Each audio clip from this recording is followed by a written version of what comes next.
Hi guys. This is going to be the new voice for the channel, Voice 2, as you voted. Thanks for all the support, you guys are brilliant. Let's begin with the story. Today is the day that will determine our fate, Shika.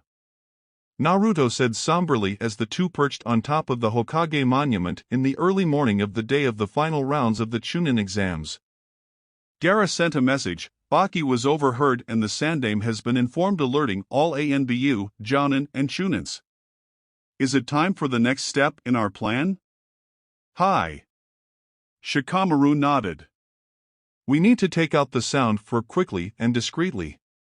They should be posing as bodyguards for the fake Yanden Kazekage, aka the Snake Team. Alright, Akito, it's time to put our plan into action. Naruto stood up and the duo made a hand sign. Their permanent bunchins appeared in their places as the real versions of Naruto and Shikamaru hinged into Akira and Akito Kazama. Ready, Akito? Akira attached Ryujin to his hip while Akito slung Kage no Eiji across his back and double-checked his trench knives. Ready, Akira, I am taking Tayuya and Jirobo out if you don't have any quarrels with that. Akito flexed his fingers. I'll take out Kadamaru, Sakan/Yukon and Kimimaro if he shows up then. Akira nodded his agreement before the two took off. Akira following their churka, having a sensor type on your side was a bonus sometimes. They are not all together and the Snake Team is nowhere near them, so stealth attacks from here on out. Naruto reported before signing the coordinates of where Tayuya and Jirobo were located. Akito nodded once before he splintered off to complete his part of the mission. Akito hit his churka and landed on a branch silently overlooking a waterfall and a small clearing where Tayuya was polishing her damned flute. Kage Nui, shadow stitching. Shikamaru muttered as he watched as his shadows traveled up behind the redhead and lashed her limbs into place, flute far from her mouth. What the fuck is this bullshit? Who's out there? Come out here and face me, you bastard! Tayuya shouted out in anger. Kage Kobashibari, shadow strangle. Akito smirked and watched from his branch as the black shadow formed a hand and tightened around her neck. He focused a bit more as she gasped for air and with a clench of his jaw, her neck snapped in half and she hung limply in the shadow's grasps. Katan, Gokakyu no Jutsu, Fire Style, Fireball Jutsu. Shikamaru watched pleased as Tayuya's body burned away to ashes and scattered across the water before they flowed down the waterfall. Now we're even, you bitch. Akito growled as he headed towards his next target. Akira smirked as he spotted Kadamaru stretching out his 6 arms. He had to make sure not to get in close as from what Niji told him, this one was easily a Jounin-level taijutsu user. Akira silently made 5 more clones of himself including Ryujin and from behind Kadamaru the Akiras stuck. In one swift and silent motion the Akiras sliced off all 6 arms, one hand from one of the clones was covering Kadamaru's mouth to silence his screams. 2 of them sliced off his legs at the knees and the real Akira grimaced, but he slid the blade through Kadamaru's neck and jumped back as it hit the ground with a thud beside his detached limbs. Katan, Gokakyu no Jutsu, Fire Style, Fireball Jutsu. Akira waved a hand and the clone shot 5 small fireballs at the limbs of Kadamaru and watched pleased as they burnt up easily. He flicked his finger and a silent futon jutsu sent the ashes flying up into the sky and they scattered.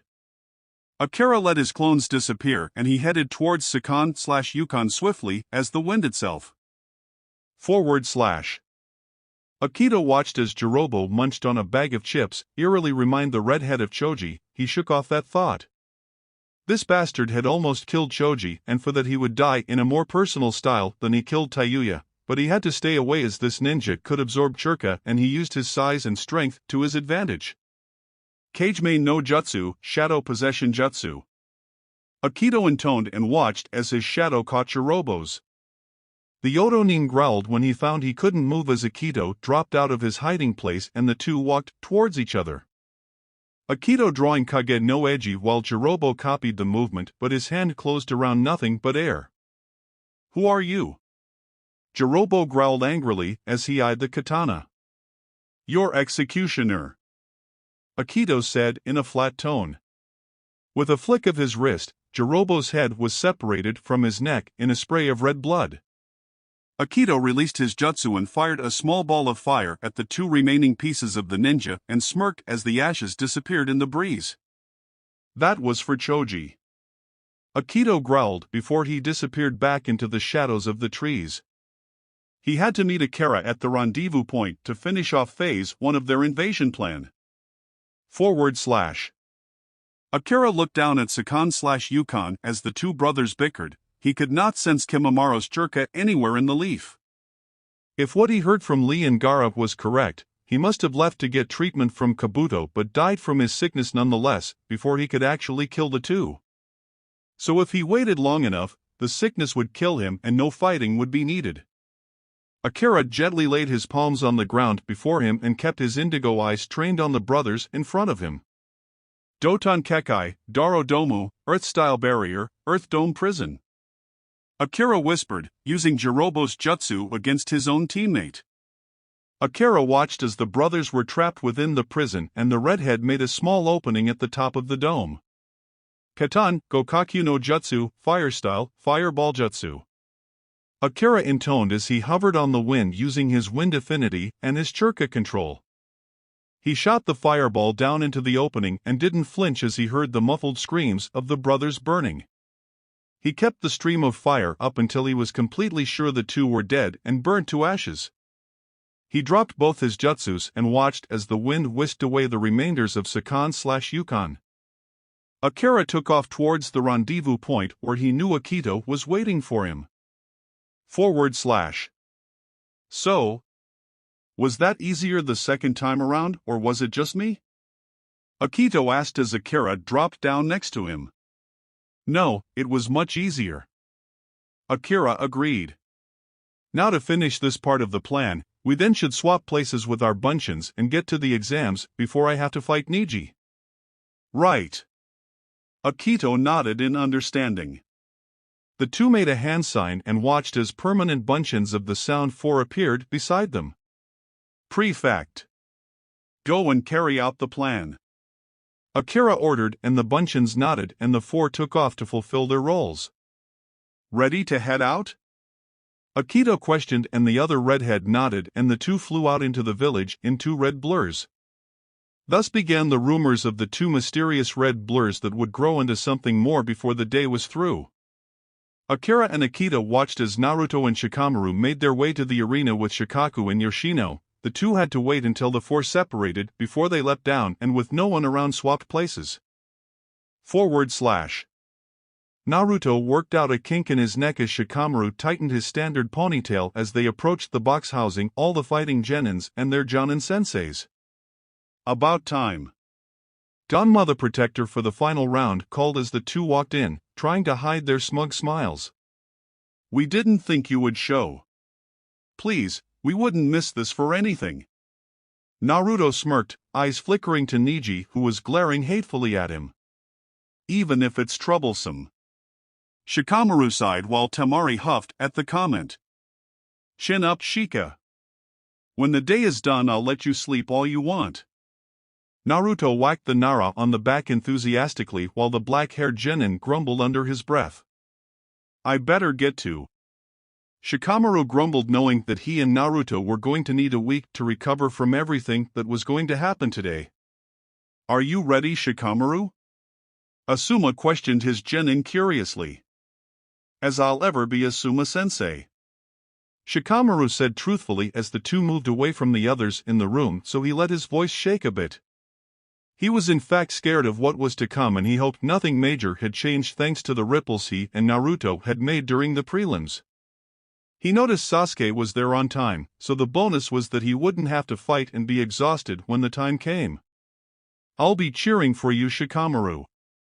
Asuma smiled, placing his hand on his student's head fondly, and Shikamaru smiled shyly up at him, feeling a piece of his heart slowly returning to him. He had lost it when Asuma had died by the hands of Haiden, but seeing him here and being in his presence was repairing that hole. Perhaps he could convince Naruto that Akito needed to take Haiden out sooner than before. He had to make sure Asuma was safe from that psycho. Thanks, Sensei. So Naruto-chan, how did your training with Jiraiya-sama go? Kakashi asked the blonde quietly. It was great. He even had me sign the same contract as my Tusan. Naruto beamed and was glad to see the ice smile Kakashi was giving him. That great Naruto-chan, I'm sorry I couldn't train you or even come see you. Yoshino-san is very violent when she has charges in her care. Kakashi shuddered and Naruto had to fight down a blush. It's okay Kashi-sensei, I understand why you had to train Sasuke, I really do and I agree. Kazen is terrifying and any man with some sort of brain wouldn't go against her rule. Naruto shuddered the mere idea of fighting against Yoshino. Ka-san? Kakashi asked confused and Naruto's cheeks heated up more. Yoshino-san. She and Shikako-san asked me to call them Ka-san and Tu-san if I felt comfortable doing so. I'm not saying it out of disrespect for my real Ka-san and Tu-san as I love them both so much, it just feels nice to have someone to call that. Naruto whispered and Kakashi nodded in understanding. I understand Naruto-chan, I know that your parents wouldn't mind you doing so. They were good friends with Yoshino-san and Shikako-san. Naruto-chan, I want you to do your best out there and know that I'm cheering for you. Kakashi smiled as he pulled out his book. Naruto rolled his eyes at the book. Thanks Kakashi-sensei. Naruto beamed. Do you know where Jiraiya-sensei is? Ah, I believe he is acting as the Hokage's bodyguard. Kakashi scratched his eye and Naruto glanced at the box housing the Kages and there was the Sannin, standing between the Kazekage and the Sandaime. He was giving the Kazekage a suspicious look every so often. The Sandaime stood up and cleared his throat as the arena fell silent. The Hokage gave his opening remarks and welcomed everyone to Konoha. Naruto tuned out the speech, having heard it before and not too keen on hearing it again. He turned his attention to Gaara who was staring at the box where Orochimaru was posing as the Yondaime Kazekage having killed the real one. Gaara was gripping the fabric of his sleeves tightly as he glared. First matchup. Neji Hyuga of Konoha vs Naruto Uzumaki of Konoha. Danma called out and Neji walked out into the arena. Go on then. Shikamaru made a shooing motion at the blonde who rolled his eyes before standing up on the railing. I've got to make an entrance Shika, you know me. Naruto smirked before he threw himself off the railing. He tucked into a ball and spun a bit before he landed on the ground gracefully and waved cheerfully up at the crowd. Neji growled lowly at the sight as the blonde stopped a few feet away from him with Ganma in between the two. Alright you two, you know the rules. Ganma said around his sunban. Ready? The two nodded in response. Then. Begin. Ganma backed up as Neji sank into his clan stance while Naruto stood there simply.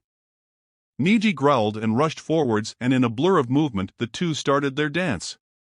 Neji lashing out with his clan's Jukenpo, gentle fist, and Naruto just dodged out of the way thus angering the Hyuga even more.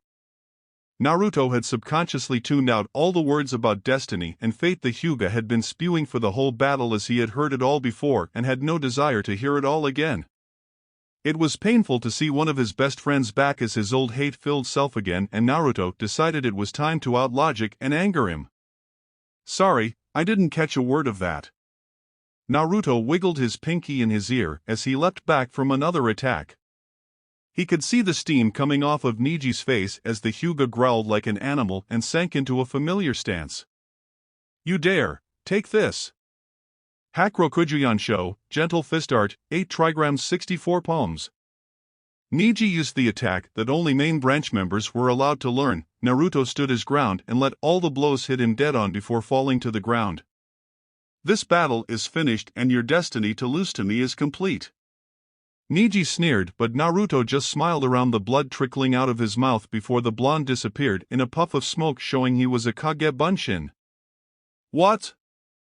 Neji scanned the arena for the blonde while the ground shook around him, but before he could react Naruto burst out of the ground like last time and sent a churka-infused punch right into Neji's jaw. The force sent the Hyuga flying into the air. He landed with a grunt and Naruto sent a spray of kunai at the Hyuga, pinning his clothes to the surface of the arena before he squatted next to the Hyuga so only Neji could hear his words. I believe we can make our own destiny, Niji, and I know you believe that as well.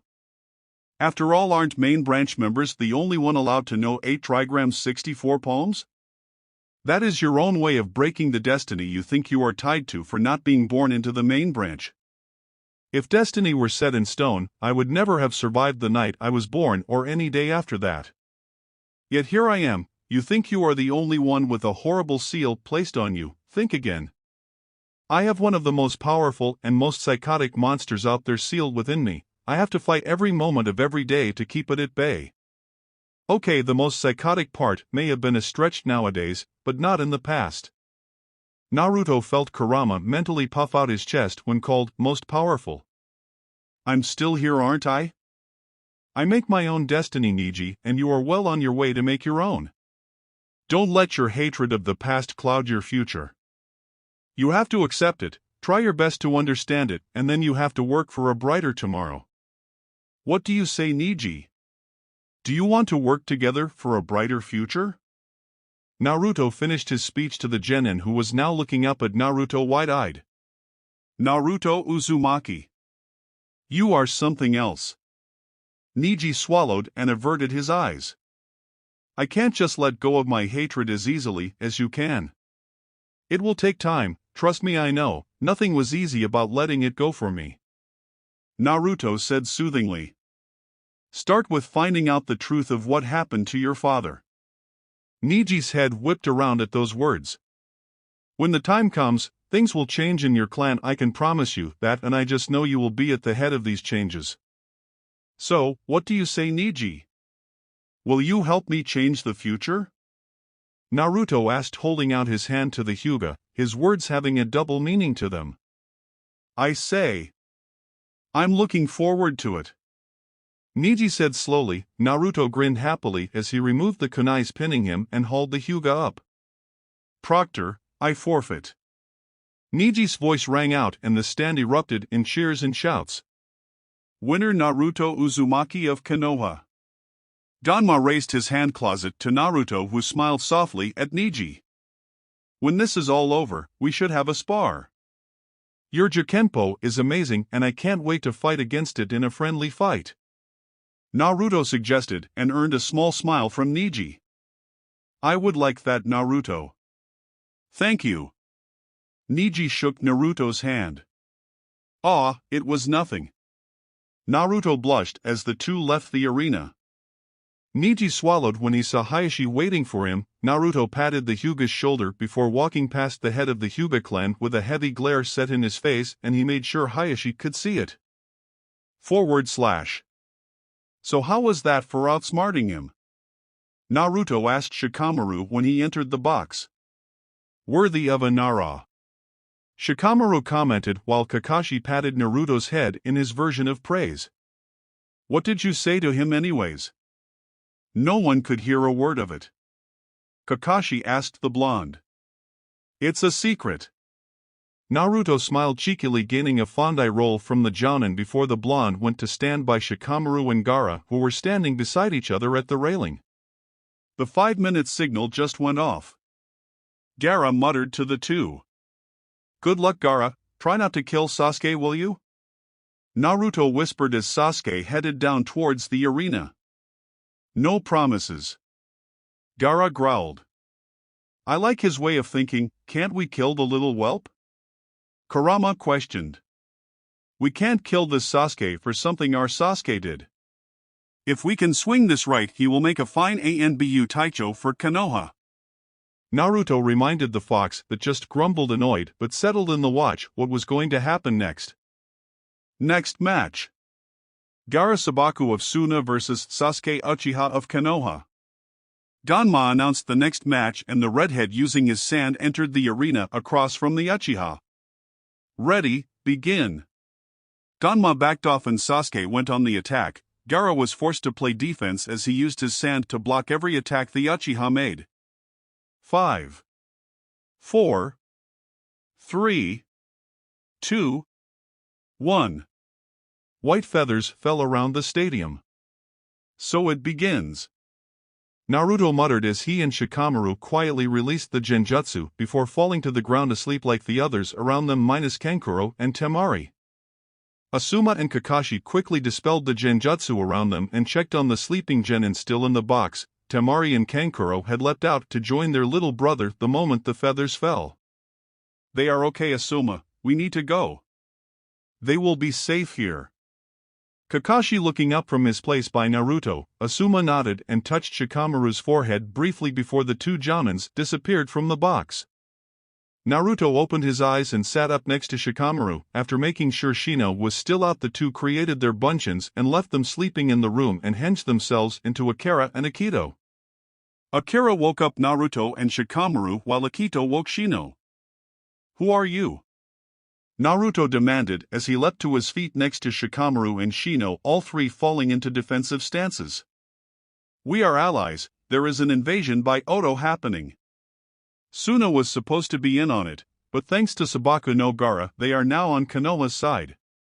As Chunin hopefuls, you three must help keep the civilians safe alongside the other ninjas in the village. Can you do this? Akira looked each genin in their eyes, making sure to use his Kage tone of voice. Hi. The three agreed. Good, make Konoha proud. Akito jerked his head to chaos that was happening in the stadium. The three nodded and leapt out of the box. They started to gather the other genins and then they started to cart civilians off to safe locations. Looks like Orochimaru is being unmasked by Gaara. Akira pointed at the sand, ripping apart the Kazekage disguise to show Orochimaru below. You killed my father and tricked Suna into siding with Oto. From here on out Suna will aid the Leaf. Gaara's voice boomed and a column of sand flew up into the sky as a signal to all Suna ninjas. He was never this dramatic before he met you. Akito commented as the two moved in red blurs around the stadium and the streets of the village, taking out good chunks of enemy ninjas. Thanks. Akira grinned, taking it as a compliment, and he kept an eye on the Sandaime and Orochimaru. Oh crap! Akira cursed as the two landed on the roof of the stadium overlooking a good chunk of the village. What? Akito glanced at his twin. Orochimaru created two bunchins and they are heading towards Naruto and Shikamaru. He can really hold a grudge. Akira reported as the bunchins leapt at Naruto and Shikamaru. Shikamaru cried out as one of the bunchins grabbed him by the back of his head and had his head yanked back harshly and fangs moved towards his jugular. Naruto had tried to run towards Shikamaru to help the Nara, but the bunchin tackled him down, pinning the blonde genin down, mouthing, moving towards the blonde's exposed neck like he was going to place a curse mark on the genin. What should we do? Akira swallowed hard as he looked towards the bunchins and then at where the Sound Four were raising the Shishianjin for Violet Flame's formation to trap the Sandaime, leaving Jiraiya outside the barrier with the ANBU squad. Look! Akito pointed down at where Naruto and Shikamaru were pinned down and both sighed a breath of relief when Guy and Lee did a dynamic entrance, giving both bunchins strong kicks in the head, making them disappear, leaving the two genins unharmed thankfully. Thank God for Guy and Lee. Akira let out a relieved breath of air as Shikamaru and Naruto joined the other genin teams and spread out to help protect the village. I think it's time to destroy the rest of Orochimaru's plan. Akito smirked and Akira cast his silent futon, Furigurengo, wind style, free flying, and the two rose up into the air and in blurs of red the two approached the barrier. Hovering over the giant wall, the two made a release hand sign and watched with smug looks on their faces as one by one the Sound Four puffed away, Orochimaru spinning around to see each one disappearing, and his face showed his rage as the barrier fell. Right away Jiraiya and the ANBU flanked the Sandaime. You know Orochimaru, you should really make sure the key ninja in your plan aren't bunchins before you start to invade villages. Akira commented as he and Akito dropped down from the sky between the two groups, adopting their stances and standing protectively between Orochimaru and the Leaf Ninja behind them. Who are you? Orochimaru hissed with his tongue flicking out, and Akira wrinkled his nose up in disgust. Allies of Konoha. Akito stated simply. Now either surrender or be destroyed. I will never surrender to you. Orochimaru growled and started to preform hand signs using a mismatched arm that Akito had to guess he had no choice but to use as a last-minute replacement as Akira had chopped off his other one in the forest. Akito moved quickly and with accuracy he swung his katana and Orochimaru howled in pain as his severed arms fell to the roof below his feet. "What have you done?" Orochimaru shrieked as Akito leapt back to stand beside Akira. "Stopping you from using any jutsus," Akito stated and watched pleased as the severed arms were covered in shadows and soon nothing was left behind. "Sandaime Hokage, this is your village and we will abide by your word on what to do with this traitor, but please know that if allowed to live this snake will cause more pain and death for many innocent people." Akira stood to the side, looking at the Sandaime out of respect. "I do not know who you two are, but I do know that by banishing him the first time I have brought this invasion upon the village and who knows how many more deaths." The Sandaime sounded weary with age and burden. "Destroy him." "Hi Hokage-sama." The group nodded. Orochimaru hissed, his long tongue flicking out and a flash of red was shown before said tongue dropped to the roof and rolled down the slope. "I hate that disgusting tongue." Akira shouldered the hilt of his hinged Ryujin as not to arouse suspicion of why he had it instead of Naruto. Akito pulled out one of his trench knives and tossed it at the ground in front of Orochimaru, who went to lunge forward. The snake Sannin hissed distortedly as he found he could not move any of his remaining limbs. "Slice all his limbs into pieces, then seal them into separate scrolls and burn them after the battle is finished." Akito signed to the ANBU team. The stance and presence of power the redhead gave off made them not question his orders as they leapt into action. Jiraiya stayed back guarding his old sensei, his face uncertain. "We will handle this with the ANBU team, there is no need for you get involved." Akira nodded his head slightly at Jiraiya, knowing that the man was battling his feelings about his old teammate. "Thank you." Jiraiya trailed off as the ANBU team and Akito lashed and slashed Orochimaru into pieces, each piece being sealed in a different scroll. Akito's binding through the trench knife working to its full potential. "My name is Akira Kazama, and that is my twin brother Akito. We will explain everything once the invasion is won, for now my brother and I will patrol the village and make sure things are going well." Akira forcing himself to kneel in front of the Hokage. Normally he wouldn't have done so, but he respected Gigi and he had to keep up the act. "Thank you Akira Kazama." The Hokage nodded and Akira stood back up before he joined his brother's side and together with their katanas the two sliced right down the middle of Orochimaru's face before the two left the rest of the ceiling in the ANBU's capable hands. "About damn time that snake got what was coming to him." Kurama cackled inside Akira's head. "Agreed, that felt really good." Akira cackled alongside the Ninetails. Akira and Akito leapt off the roof in red blurs and perched on their place from before overlooking the village. "I sense Shikaku-san, Inoichi-san and Choza-san are fighting another wave of Oto ninja at the gates to the village," Akira reported.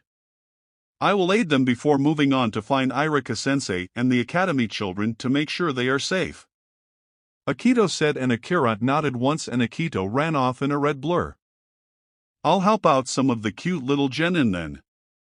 Akira leapt off towards the largest grouping of Konoha genin Churka to see them surrounded by some Jounin-level Oto ninja. It was Team Guy, 8 and 7.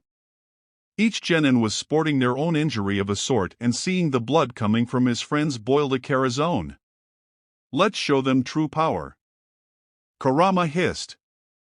"Let's show them what a fox can do." Akira grinned viciously before growling like a fox when he spotted Lee being grabbed tightly by his throat.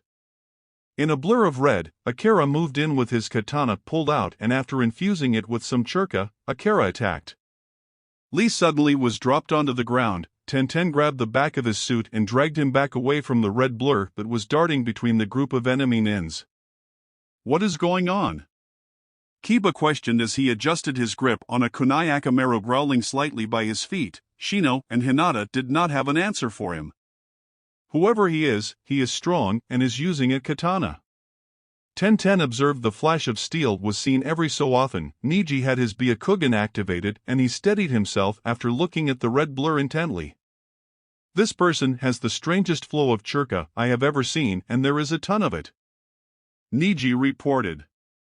After the talk with his uncle, he had gone to his team and made peace with them and swore to be a better team member, and they had welcomed him back happily and youthfully. HN. Sasuke growled as Sakura shifted beside him, eyes trained on the blur. So cool. Naruto breathed, letting his Kage Bunshins disappear. The last Oto ninja in sight dropped to the ground dead, and the red blur came to a stop, revealing a 6 feet 1 inch man with crimson hair tied in a braid with jaw-length bangs, his indigo eyes dark as he wiped blood off his katana as his red cloak settled around him. Are you all right? The voice was deep, but it had a caring tone to it, and it sounded like the wind. We think so. Thank you. Sakura spoke up, as the others seemed to be busy staring at him. For some reason she got a good feeling around this man, like she knew he wouldn't hurt them. My pleasure, you all have done well today. It is not an easy situation to be thrown into, but you did well. Akira looked at each of them. Sasuke was the only one who looked away annoyed. The invading force should be soon destroyed along with its leader. For now, focus on keeping people safe and watch each other's backs in case of a sneak attack. Akira ordered, and they all nodded, taking his words seriously. Hey, I didn't catch your name last time. Naruto stepped forward and Akira ruffled his blonde hair, feeling odd doing so. Good to see you again, Kit. My name is Akira Kazama and my twin brother Akito is out there as well, so if you see someone else with my face, but with different clothes and a ponytail, he is an ally. Akira informed them before casting a silent futon, Furigurengu, wind style, free flying, and he hovered up in the air before he waved at them and flew off in a red blur. So cool. Naruto repeated, and this time he had some agreeing with him. I've never seen him in the village before. I hope we get to see him again and maybe train with him. Kiba said in awe, and they all couldn't help but agree with the idea.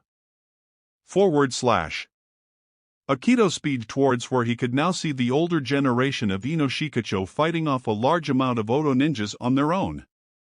Akito narrowed his eyes and drew his katana and leapt into action.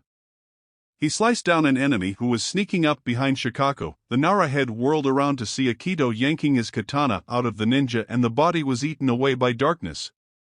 Akito and Shikako's eyes locked. Akito inclined his head slightly before he leapt of the roof and slashed his way through the rest of the Oto ninja, helping out the older Inoshikacho every so often.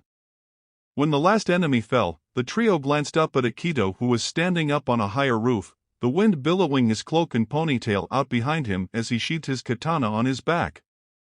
Who are you? Inoichi questioned, still in a battle stance. An ally of Konoha. My name is Akito Kazama. All will be explained later, but for now I would suggest you three go check on how the academy students are doing. This was the last wave of Oto ninjas. The front gate is secure. Akito informed the trio before he leapt towards some familiar churka, leaving the older Inoshikacho group behind him. Akito moved from roof to roof before pausing on the edge of the Hokage Tower, where spotted Team 10 and the Sand siblings fighting together against one of the last and largest groups of Oto ninja.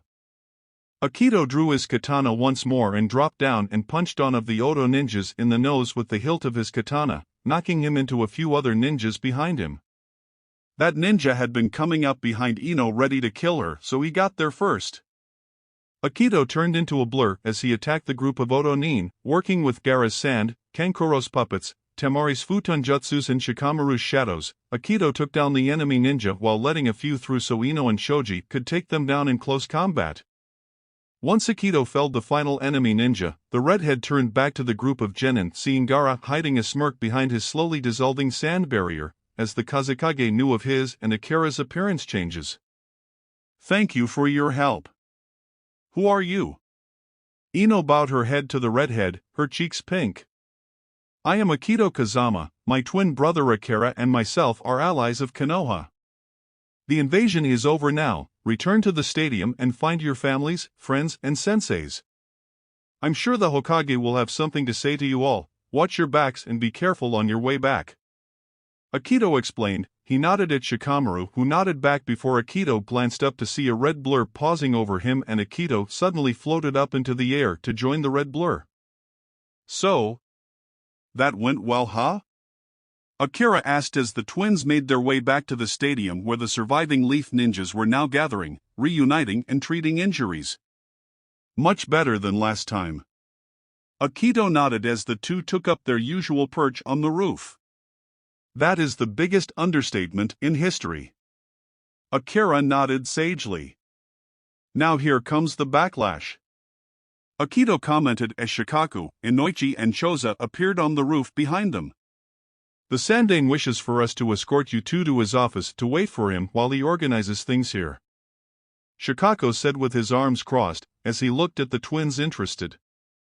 Hi. The twins agreed and were silent as Inoichi and Choza flanked them while Shikaku led the way to the Hokage's office. The strange group made their way into the Hokage's office, and the Inoshikacho guarded the twins who had sat down on the couch that was pushed off to the side of the room. Akira was wiping down his katana with a bored look on his face while Akito was leaning against Akira's shoulder, eyes shut like he was sleeping. Shikaku took notice of how relaxed the two were around the three of them. It showed immense trust, even more so on Akito's part, for actually falling asleep around them. They felt familiar to him, but he could not place the feeling, and he didn't get a chance to get anything out of the two as the doors opened and the Sandaime came in with Jiraiya and the elite Jounin, including the Jounin senseis. Akira elbowed Akito, whose eyes shot open and body tensed before his slitted eyes darted around the room, and he relaxed seeing there was no threat. I guess you want some explanations, Hokage-sama?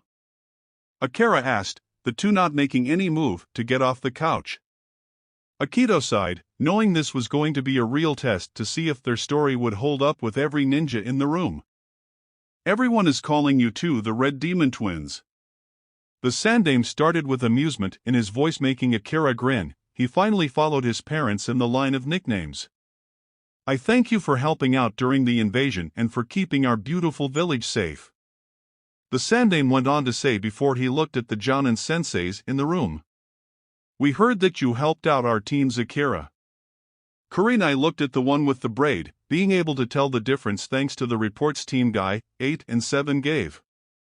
I couldn't let them die, Akira said honestly. Guy was beaming at him and Kakashi was inspecting him with a single critical eye. Thank you for saving our youthful students, Akira-san. Guy gave the redhead a thumb up and Akira returned it with one of his own. Akito, you not only helped us out. Inoichi started at the nod he got from the Sandaime. You also got glowing praise from our children and the children of the late Yondaime Kazekage. We thank you for saving them. I didn't do much, I just worked alongside all their powers.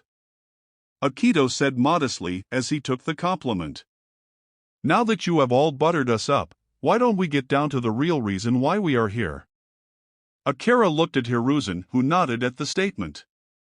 You can imagine the questions we may have after you two appeared out of nowhere with details of Orochimaru's plans and having set plans of your own to counter them. The Sandaime started as he laced his fingers together, staring down the two redheads who looked unaffected. However, any questions of it being a ploy disappeared when you helped my ANBU squad successfully destroy Orochimaru and then went on to help the village against the invading force. Now we have other questions that need to be answered. Did you make sure every single scroll was burnt and not taken away to be studied at a later point? Akito spoke up, his eyes hardening at the mere idea of a root member taking it to Danzo. I made sure to count and burn them all myself.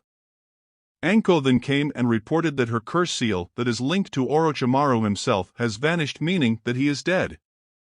The Sandaime assured the redhead, who fell back against the couch looking relieved at the information. Good, if even one of the scrolls had fallen into the wrong hands. Orochimaru would have been able to return, and who knows what other destruction would have followed behind that. Akito said. His hidden bases will need to be thoroughly destroyed after this is said and done. The redhead's voice taking on his ANBU commander tone out of reflex, and he noticed Kakashi and Shikaku stiffen up out of habit. It will be done, but for now if you would be so kind to answer our questions? Hiruzen asked in a grandfatherly way, but his voice had a steel tone in it, reminding the newcomers that he was still dangerous. Fire away. Akira made a shooting motion with his thumb and index finger. You two are Akira and Akito Kazama. The Sandame started and the duo nodded.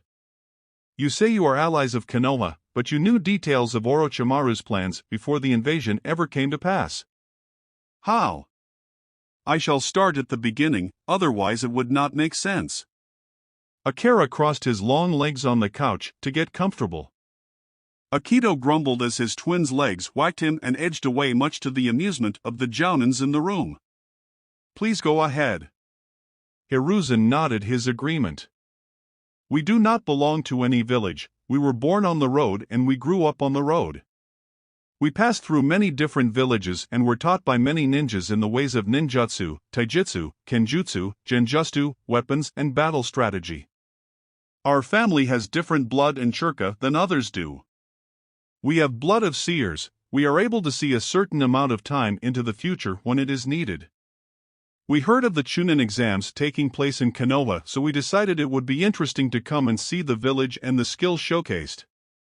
That is when we were shown a vision. Akira explained, trailing off to let Akito take over, as he was not sure he could recount what happened to the Sandame.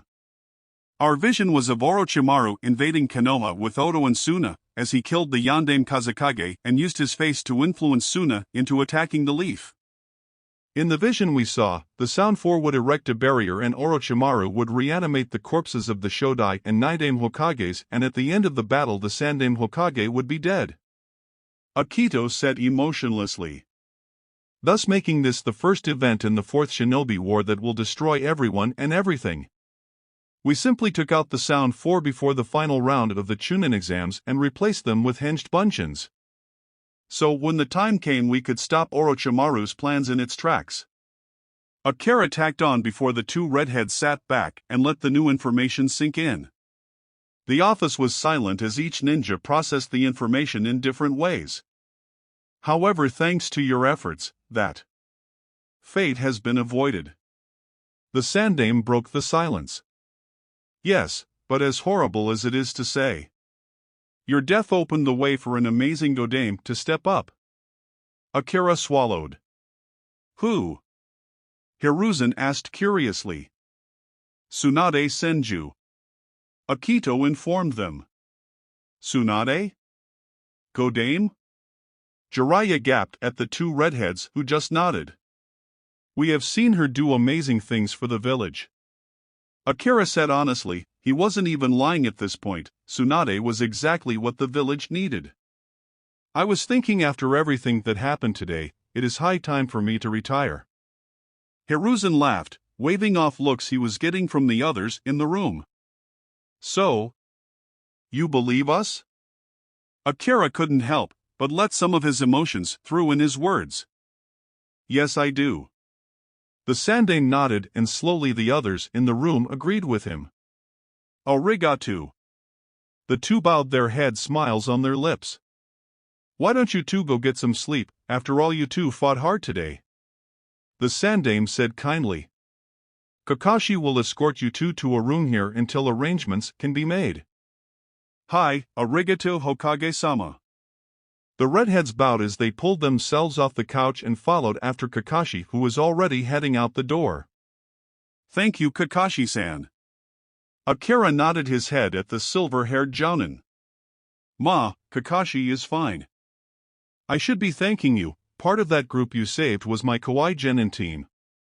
Kakashi gave them a nice smile as he opened a door to a basic room that housed a desk and two twin beds. It was no problem.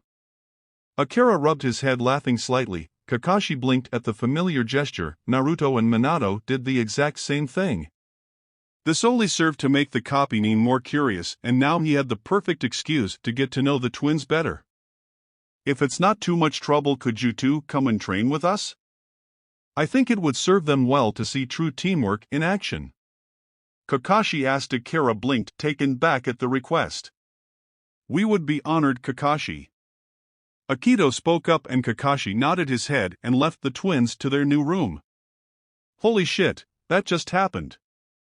Akira exclaimed as he fell onto a bed while Akito sat on the other one.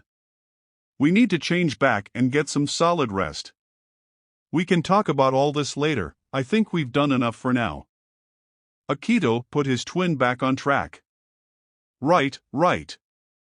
Akira pulled himself off the bed and made a hand sign. Two bunchins appeared beside the twins and the original twins quickly hinged into birds and the duo flew out the open window. The birds flew around the village and spotted their Genin bunchins working together a little bit away from the others as they helped to clear the streets of rubble.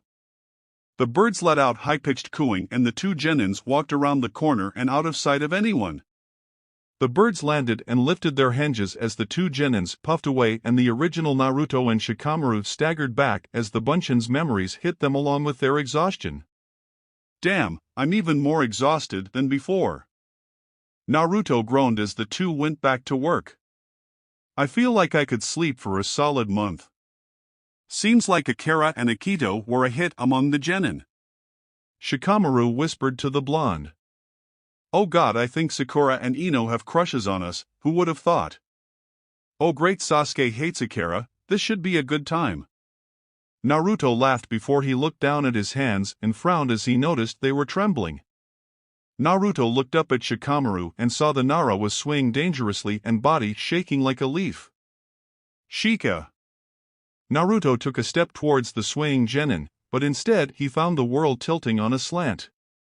Whoa there! A voice called out as arms wrapped around Naruto's waist, keeping him propped against the owner of the arms.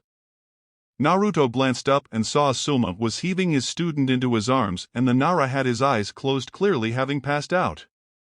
Naruto squirmed in the arms that held him, trying to get to Shikamaru to make sure he was alright, but the arms just tightened.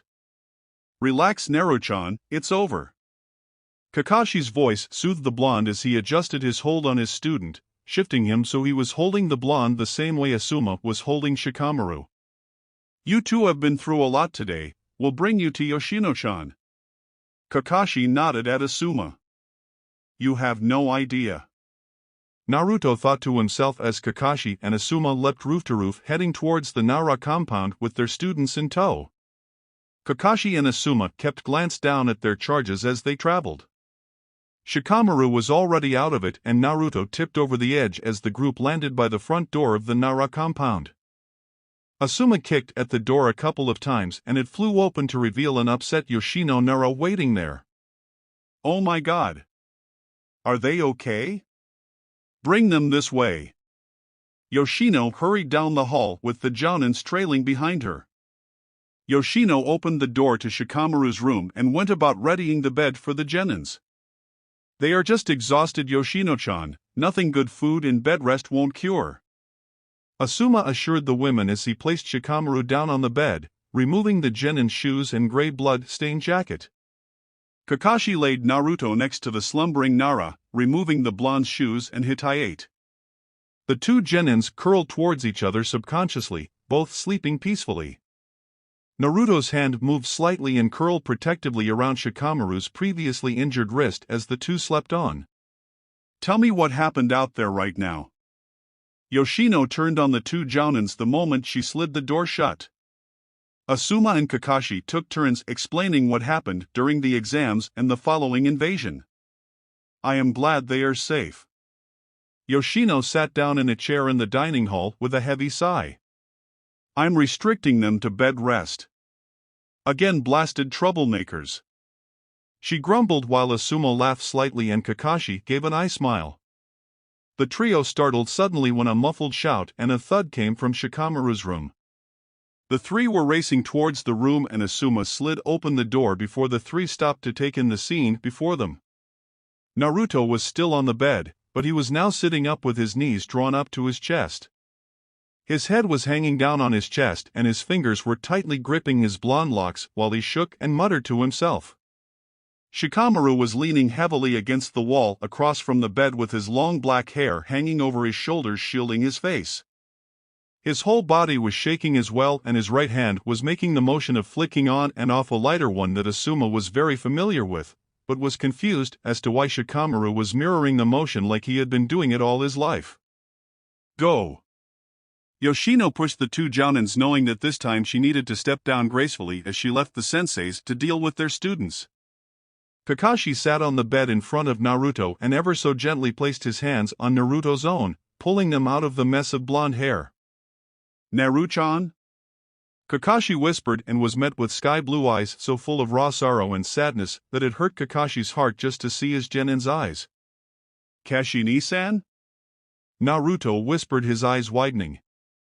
"I'm right here, Naruto-chan," Kakashi said smoothly, internally wondering at the nickname and if Naruto knew of his connect to his parents. All thoughts fled his mind as he stiffened up when then blonde Genin reached out and traced his nose through the mask and swiftly lifted the forehead protector to reveal the long scar and the Sharingan. Naruto ran his fingertips down the scar before he smiled relieved, his eyes shut, and he slumped against the wall behind the bed unconscious. Kakashi frowned confused, but he tucked his Genin back in bed and sat on the floor next to the sleeping blonde to keep watch. Asuma stood in front of Shikamaru and placed his hand over Shikamaru's moving one. "Shikamaru, are you awake?" Asuma inquired. "Asuma?" Shikamaru's eyes turned upwards and Asuma swallowed at the sadness and heartbreak he saw in the narrow brown eyes.